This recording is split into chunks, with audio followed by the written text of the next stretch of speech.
Hello everyone, আমি পায়েল। আমার নতুন একটি ভিডিওতে সবাইকে এত এত ভালোবাসা। আশা করি আপনারা সবাই খুব ভালো আছেন, আর আমরাও কিন্তু বেশ ভালো আছি। আজকে জানুয়ারি মাসের 30 তারিখ, নতুন বছরের প্রথম মাস একেবারে শেষের কাটায়। বারটা হলো বৃহস্পতিবার বা বৃহস্পতিবার, যেটাই বলুন না কেন। সকাল থেকেই আজকে আবহাওয়া দারুণ ভালো। আজকে না খুব সুন্দর ঝলমলে রোদ্দুর উঠেছে, ওই জন্যই তো পর্দা সরিয়ে জানলা খোলার সাহস পেলাম। নয়তো অন্য দিন এরকম সময় জানলা খোলার কথা ভাবাই যায় না, যা হুড়মুড়িয়ে সব হাওয়া ঢোকে। আর এত প্রচন্ড হাওয়া হয় এই ওপরের ঘরগুলোতে না, যেন একটা শো শো করে শব্দ বয়। আবার ওই একই সময় যদি নিচে গিয়ে একটু ঘোরাফেরা করেন, তখন কিন্তু হাওয়ার গতিবেগ অতটাও টের পাবেন না।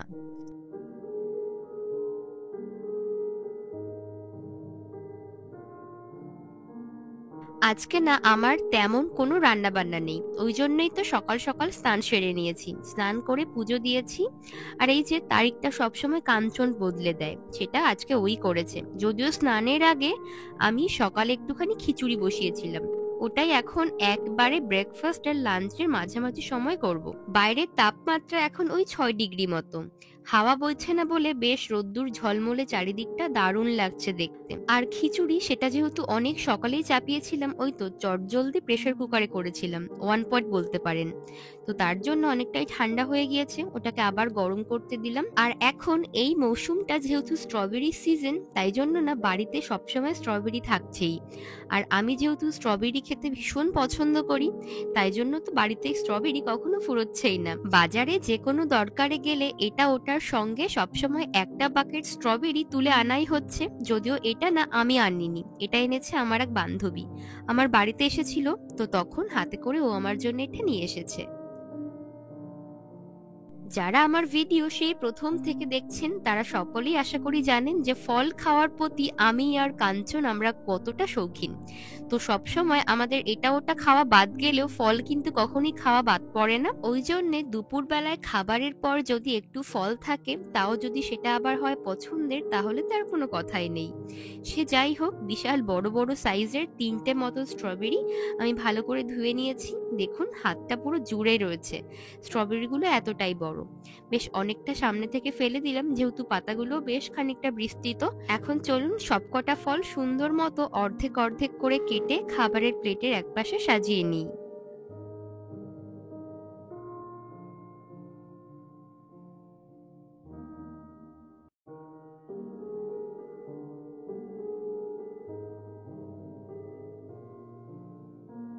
একখানা প্লেট নিয়েছি, আর খিচুড়ি যেহেতু আজকে আমি প্রেসার কুকারে বানিয়েছি, তাই ঘি অ্যাড করার সুযোগ আগে পাইনি। এখন বরঞ্চ হাফ চামচ ঘি ওপর থেকে ছড়িয়ে নেব। এখন চলুন খাওয়া দাওয়া সেরে নিই। আর আজকে না একটা বিশাল কাজ রয়েছে।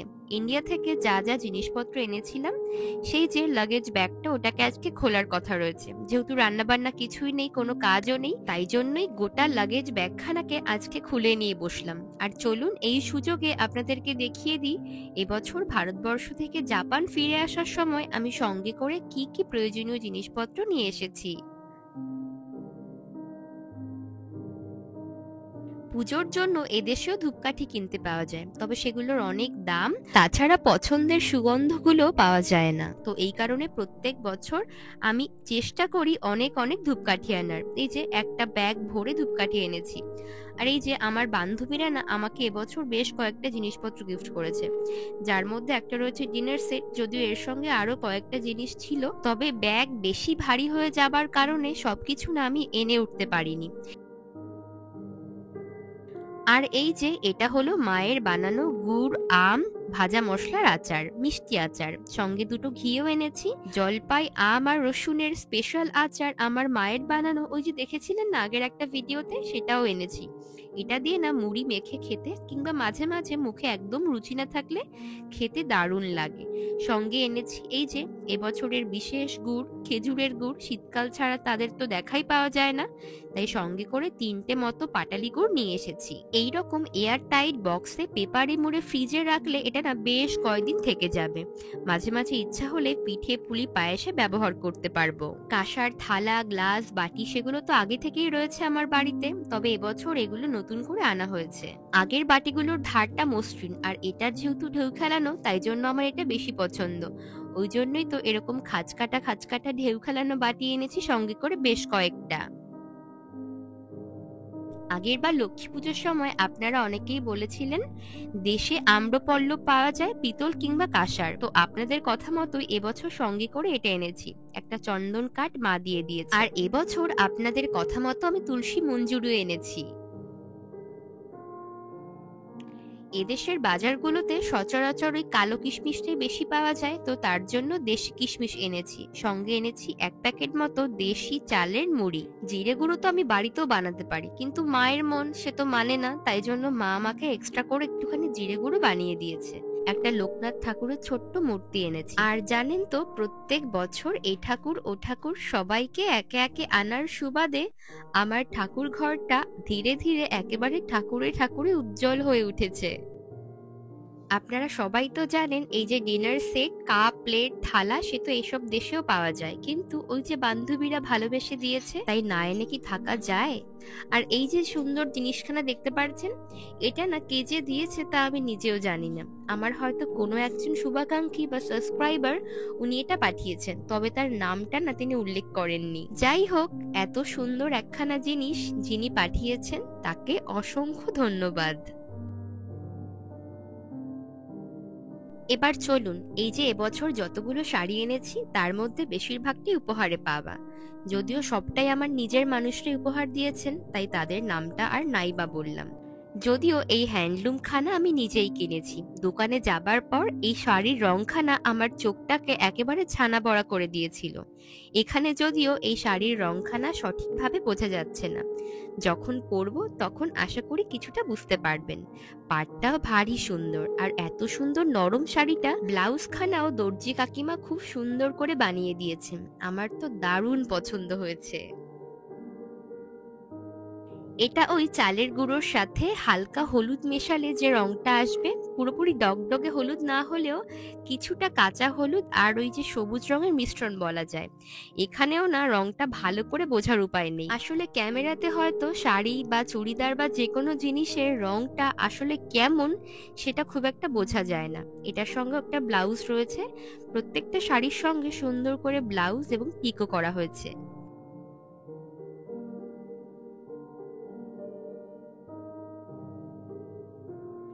এই যে আরো একখানা শাড়ি, এটার রংটা কেমন বলুন তো, ওই যে কচুরিপানা ফুলের যে হালকা রংটা হয় না, ওই রকম রং। আর আমার খুব খারাপই লাগছে একরকম যে ক্যামেরার কারণে শাড়ির যে আসল রংগুলো, এই মিষ্টি মিষ্টি রংগুলো আপনাদেরকে ভালো করে দেখাতেই পারছি না। শাড়ির ব্লাউজটাও ওই যে সবুজ রঙের যে ব্লাউজটা রয়েছে ওইটার মতন করেই বানানো, তবে এর সঙ্গে আলাদা করে সুন্দর সুন্দর লাটকান রয়েছে।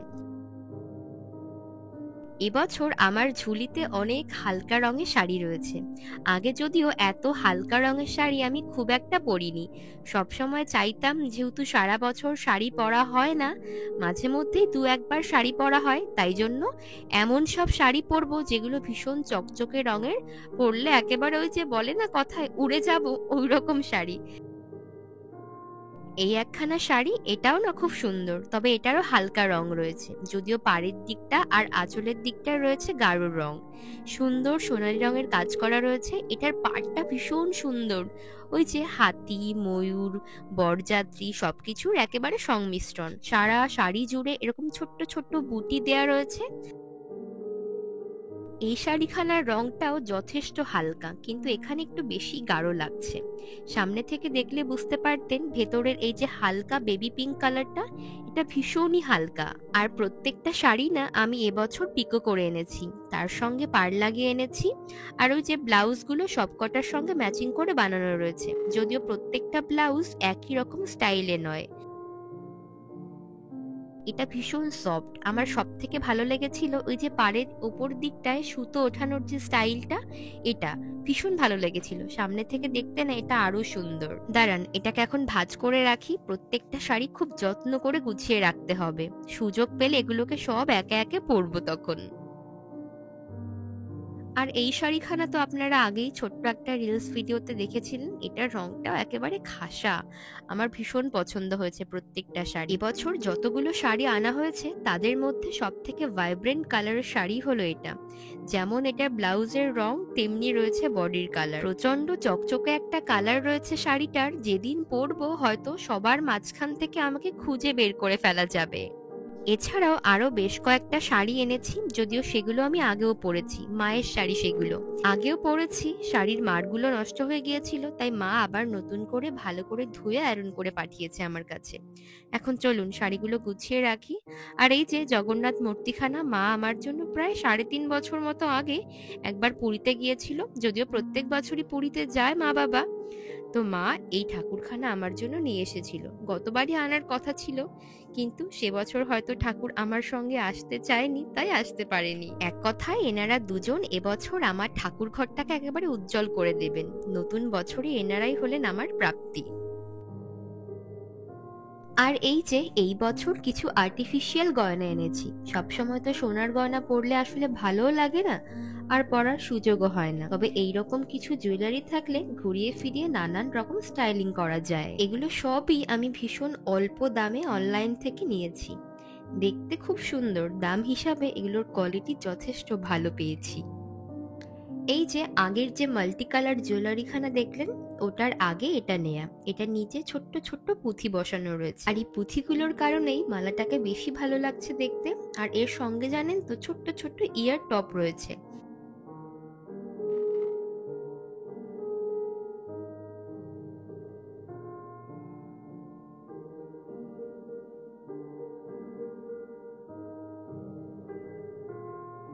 আর এবছর মা আমাকে আবার একটা সুন্দর গয়না উপহার দিয়েছে।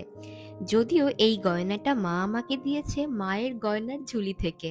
এটা আমার মায়ের গয়না। মায়ের একটা সুন্দর দুল রয়েছে, যেটা আমি বিয়ের দিন সকালবেলা একবার পরেছিলাম, তারপরে আর কখনো পরা হয়নি।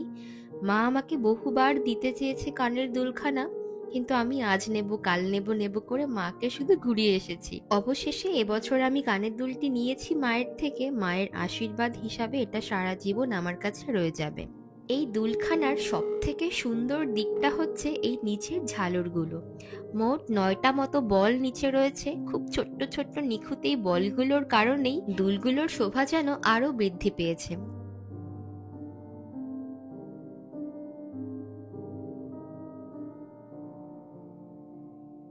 এত সব কিছুর মাঝখানে আমার প্রিয় বান্ধবীর দেয়া আমার জন্মদিনের একটি বিশেষ উপহার, যেটা আমার সব থেকে সেরা লেগেছে আমার এত বছরের জন্মদিনের উপহারগুলির মধ্যে।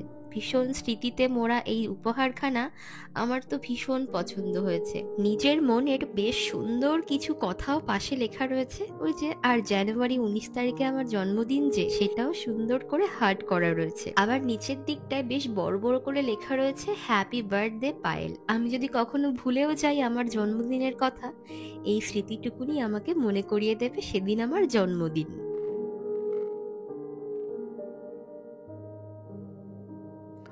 অন্যান্য সমস্ত উপহারগুলি কদিন পরে বের করছি ঠিকই, তবে এই উপহারটা না একদম প্রথমেই আমি বের করে কাঞ্চনকে দেখিয়েছিলাম। আর সেই সাথে আমার এই টিভির ঘরে এটাকে সুন্দর করে সাজিয়েও রেখেছি। তো চলুন এই সুন্দর স্মৃতিখানার সঙ্গে আজকের ভিডিওটা আমি এখানেই শেষ করছি।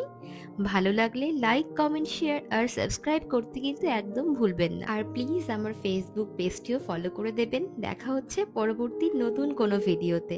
ততক্ষণের জন্য সবাই খুব ভালো থাকুন, সুস্থ থাকুন। Tata, bye bye.